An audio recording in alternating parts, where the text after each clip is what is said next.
Get up, we're recording. Sorry. There you go. I don't know what's going on. I do. I've joined the laughing club. It's a challenge to laugh 50,000 times a day. No, it's not. Anyway, take a seat. The floor's lava. Yeah. My I'm now only touching feet. it. Now, we are back doing this. This is the best intro we've done so far. We are back reading this critically acclaimed novel with like what looks like Celine Dion on the front. They can only see your forehead is missing. Or Kate Winslet. That actually looks like Kate Winslet to me. Oh my god, It isn't. It isn't. It's just a random person you took off the internet to that. be your character. I know that because she was blonde when I took her off the internet. So yeah, and Kate Winslet is anything but blonde. Yeah. Anyway, just as a quick synopsis, Mia read the last chapter, I believe, didn't you? Yeah. I can't remember because it was ages ago. It was celebrations. There was basically some men on horses doing that. No! Already we've done that. Already. Yes, let's just get on. We are now on chapter 8, which is a fairly okay chapter. Is it? Yeah. Then you have a bigger chapter. It's my chapter, by the way. Is it? Oh. Yeah. Because I wrote the book. Right. Madelyn walked down the street. You need to tell them the name of the chapter first. Chapter 8, Hunt for a Cure. She might have been hunting for many other things as well. I'm done. Bye-bye. Madelyn walked down the street and into a little corner shop. Yeah, I'm just continuing the video we have, yeah. Named Wilfred's Pills and Potions, because I couldn't think of any other name for it. Do you have anything for a sword wound to the stomach, she asked, before Wilfred had time to greet her. I will see what I can find, he said, standing up and coming over to one of the shelves, which was filled with a plethora of potions. I don't even know what that word means. Plethora, it means a lot. And it's in my book. Plethora, I think it means a lot. Of potions and medicines. I can't find anything that could be of any use, said Wilfred after scanning the shelves for a little while. There must be something we can use. Anything. I don't care if I have to travel 1,000 miles to get the cure I need. Just tell me where to find it. I was reenacting the ex-girlfriend like temper tantrums. Sorry. Oh god, she's gonna kill you if she sees this. She's subscribed and all. Now she knows. Now she'll know it's her. Anyway, we'll move on. I'll shoot you. Well, there is one place you could look," said Wilfred, instantly regretting it. "Where is that?" asked Madelyn. What the heck? I just give myself a paper cut on the forehead. This video is just a train wreck. "Where is that?" asked Madelyn, failing to contain the excitement. Why are you suddenly going southern? "No, it doesn't matter. It's too dangerous," replied Wilfred, shaking his head. "That sounds like something off the Titanic. Please don't go." We'll move on. "Just tell me, please, Richard." There's meant to be a comment there. She's a Richard? Wilfred. Wilfred! We've spoiled a character. No! You have a habit of doing that. What? No. Wilfred gave out a long sigh as he reached behind his desk and pulled out a big dusty book labelled The Far Reaches. You couldn't have said a large dusty book, could you? Madelyn came over and looked at the book with interest while Wilfred scanned the pages, trying to find what he was looking for. "Here," he said to Madelyn, and she came over to see what he was pointing at. It was a picture of a small town and a big plain. In the far reaches of this land there was a plant called the black leaf, which is a completely black flower, so it shouldn't be so hard to find. Oh, by the way, just to anyone who looks too in-depth and is actually listening to what the hell I'm saying, I just want to say I actually read this book yesterday, and I call the town something, I think in the next chapter, I name this little town that I've just mentioned. But at the end of the book, I name it something else. by accident. I changed the name and forgot. Textbook story writing here, my friends. It's a good book apart from that. Are you sure?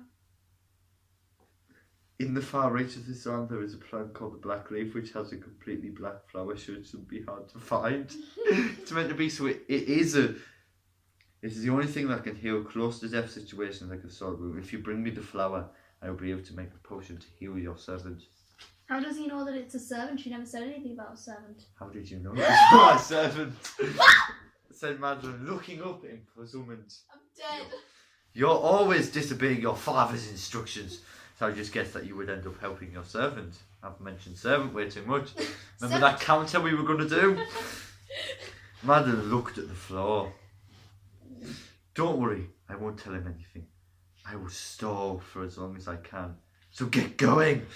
Thanks, said Madelyn, rushing over to the door and pulling it open. She walked rapidly down towards the city gate. Why has city got a capital letter at the beginning of it? I wanted to know that. It's not a noun, Jack. Ma'am, why did you do this? In this context, city is not a noun. Then she saw the guards at the gate and she thought to herself, they will see me. I need to disguise.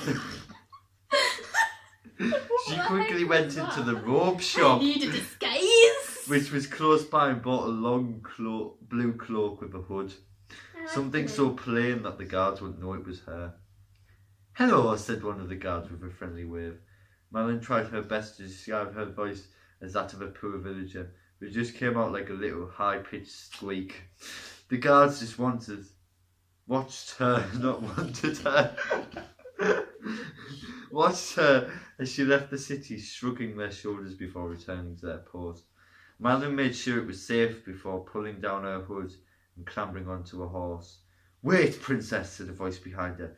She turned around and saw the guard who had greeted her earlier, and so she turned back around and said, Go, to the horse, and the horse galloped off into the kingdom of Hell's Rift. That must be a very, very well-trained horse if it goes running at the sound of go. Like, my granddad's horse, it takes, like... I'm just checking. It takes, 5 rounds of get going and whack him across the side with your heel before he start going. Sir, said the guard, bursting into the throne room, startling the king and the man with whom he was talking. The captain of the guard, John Nestle. I wanted to call him John Nestle, but my mum wouldn't allow it. But what's wrong with Nestle? Haven't you learned to knock, boy? Shouted John, looking at the guard with a look of disgruntled disgust. But this is important, said the guard. It's about Madelyn. It's always important if it's about a girl. I had to say that. The king signalled John to stay silent, and when he didn't reply, the king turned to the guard and said, What about Madelyn? She has run away, replied the guard. What do you mean by she has run away? I don't know why I put that, What do you mean by she's run away? Like, what do you think I mean? She's gone to the shop to get groceries. I mean, she has got herself on a horse and galloped off into the kingdom, said the guard. So sassy towards a king. The king's eyes widened, but then he said to John, She can't have gone far. Send a search party compiled of your best men to see if you can find her. Whatever you say, your majesty, said John, running out of the throne room and down into the barracks. The king turned towards the guards and then said, Guard, not guards, and then said, I need you to go with him and make sure he brings Madelyn back in one piece. Yes, sir, said the guard, following John out of the throne room. Madelyn didn't look back, she just galloped on and on, trying to get as far away from the city as possible before her father sent out a search party. The horse started to slow down to a trot, so Madelyn guided it under the cover of some trees that lay next to a river. She then took one look back to see how far she had come and saw the tallest tower of the Muria rising up in the distance. Ooh. I know this may sound weird, but I'm going to get a drink. Do you want one? Yeah, please. Continue reading, Cola. continue doing video. Get me a cola. Chapter 9, isn't it? Yeah, we don't have pork, by the way. Damn it. I'll get you black currant. It's not the same. Chapter 9. The Search Party. You know the drill, said John, pacing in front of the 3 men that he had picked. Find the princess and bring her back alive. Do I make myself clear? Yes, sir, chorused the guards. Good, said John, walking over to the horse. Let's go. John and his guards mounted their horses and set off into the kingdom in I like this chapter. Synchronicity, does that say? Yes. Is that a word? It means to be all in line. Well, I know what synchronizing means, Jack, but I Yeah, don't think synchronicity synchronicity or whatever it says is a word. Synchronicity is a word. It's basically that, but like said differently. Hi guys from the kitchen. I don't think they can hear you, to be honest. Oh well. She couldn't have gotten far, said John after a little while. There, said a guard, pointing to a billow of smoke rising from the trees about 3 miles ahead of them. Head for those trees, ordered John, and his men obeyed, galloping for the trees, with the wind blowing in their faces. Sponsored by Carlsberg. Don't say that!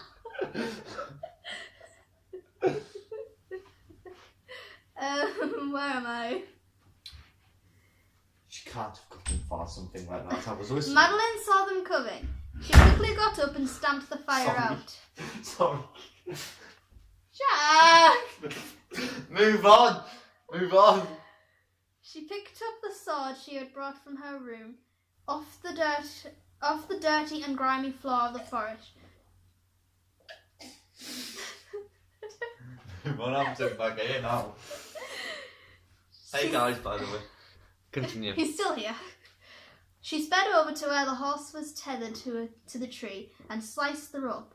Go, she whispered to the horse, but it wouldn't budge. You have to run. I will meet you at the next town, said Madelyn, and the So horse it does listened shouting, this but time. it doesn't whisper. It doesn't do whisper.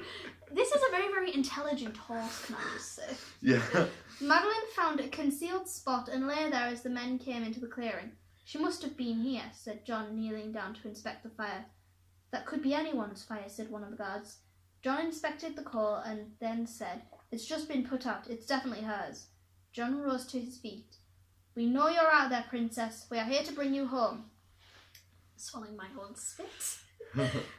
Madelyn held her breath so that she would not be found, and she retracted further into the trees when she heard a growling noise behind and something sharp pressing into her spine. It was a jaguar. Didn't we say this was set in Ireland? Yeah, you don't spoil that! But why is there jaguars in Ireland? Well, there might have been in the 1400s. I don't know. It wasn't! It's a fantasy story. There's Does it matter? a werewolf shows up later. They weren't in Ireland, were they? Exactly. So. Wait for spoil the book. It's not a very important part of the book anymore.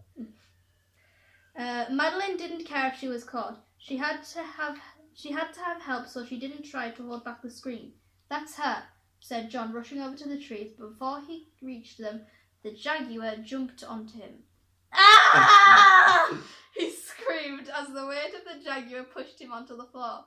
I'm on my way, sir, said one of the guards, coming over and swiping his sword at the jaguar. But the jaguar just swiped his claws up and knocked the guard back into a tree. There's a lot of jaguar in this. Jaguar! Jaguar! Maybe I was a fan of the car when I wrote this. You know, as in. The force killed him instantly. Is that how murder works? Madelyn made herself visible to the jaguar, and she made it follow her, trampling 2 of the guards in the process. Now it was just her and John. Way to go, Madelyn. You've just become responsible for the murder of 2 guards. The jaguar... Well, 3 if you think, because it trampled 2 and it killed the other one. Yeah. So... The jaguar started to make its way forward, letting out long, low, rumbling growls. Get away from the princess, shouted John, swiping his sword at the jaguar. He likes swiping his sword, doesn't he? But it dodged and turned around. In long, swift swipe of its claws, John was on the floor covered in blood. No! Screamed Madelyn, running forward and jumping onto the jaguar's back. Before it had realised where she was, She sliced her sword down into its back and made sure it stayed there until she felt the jaguar go stiff and fall to the floor. I'm pretty sure when you die you go limp and not stiff. I don't care. Madelyn let go of the hilt of the sword as she tumbled off the jaguar's back with a thump. "Princess," a voice croaked in front of her. Madelyn looked up and saw John with blood trickling from his lip and a good-sized cut across his abdomen was leaking blood. "John," the princess croaked back. That was my phone. "I know why you came. You want to help him, your servant, because he saved you. You are so unlike your father, which is really wonderful, but I don't think you will be able to make it alone." "I'm fine, really," whispered Madelyn. "No, you aren't," said John, his voice faltering. "About 1 mile south of here there is a town. Ask for Richard. He will be able to help you find what you are looking for." There's our man. "I will consider it," said Madelyn, a slight smile appearing on her lips. "That's good. Now I just want you to make me one last promise," said John. "You make this sound like it's goodbye," said Madelyn, her smile faltering. "Just promise me that you will become the queen and that I know you can be." I thought the phone had stopped recording there. "I am just sad that I won't be there to see you become that person. So promise me that you will do what your heart tells you and not your father. Then I can die in happiness." John